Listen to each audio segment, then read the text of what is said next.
सर्व आज महाराष्ट्रातील मान्यवर, त्याचबरोबर सर्व संस्थांचे पदाधिकारी आणि सर्व महाराजांचे असणारे भक्तगण, भाविक भक्तगण, वारकरी मंडळी या शोकाकुल वातावरणामध्ये आपण या ठिकाणी एकत्रित नोंदलात। आज सकाळी 6:15 वाजता आमच्या वर्ष मंडळी जरा खाली या, मातृश्री हे निघून गेलेले, सगळं खाली या, सर्वजण बाकीचे खाली या। त्यांचे घरातल्या भाऊबंद, घरातल्या कुटुंबातल्या लोकांना फक्त वर जाऊ द्या आणि बाकी सगळे खाली या। ज्यांनी एवढं मोठं खऱ्या अर्थाने विश्व या ठिकाणी तयार केले असे असणारे हरिभक्त परायण पूजनीय भास्करगिरी मावा,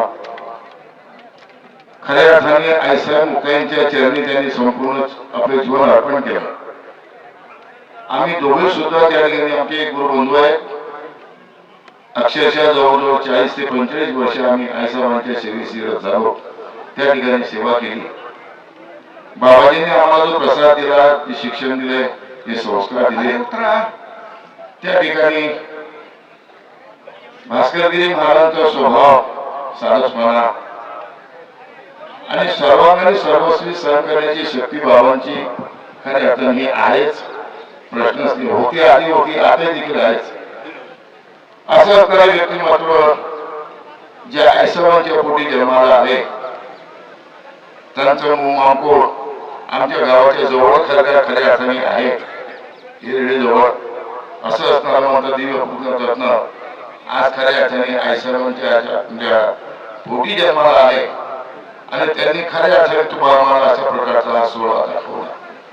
बरेच मंडळी पिऊन गेली, भेटून गेली, सगळ्या गोष्टी पार पडल्या आणि यथायोग्य अशा प्रकारचे हिंदू संस्कृतीनुसार शास्त्रोक्त पद्धतीनं आईसाहेबांचा सोहळा विधिमुक्त या ठिकाणी पार पडलाय। आता 1-5 मिनिटातच या ठिकाणी आईसाहेबांना अग्नी देणार बाबांचे असते आणि सर्व हा शोकाकुल वातावरणामध्ये मी अगदी मनपूर्वक आईसाहेबांच्या चरणी प्रार्थना करून की आईसाहेबांना खऱ्या अर्थाने आत्म्याला परिपूर्णपणे शांतता प्राप्त व्हावी अशा पद्धतीचे 2 शब्दाची मी श्रद्धांजली आईसाहेबांना अर्पण करतो।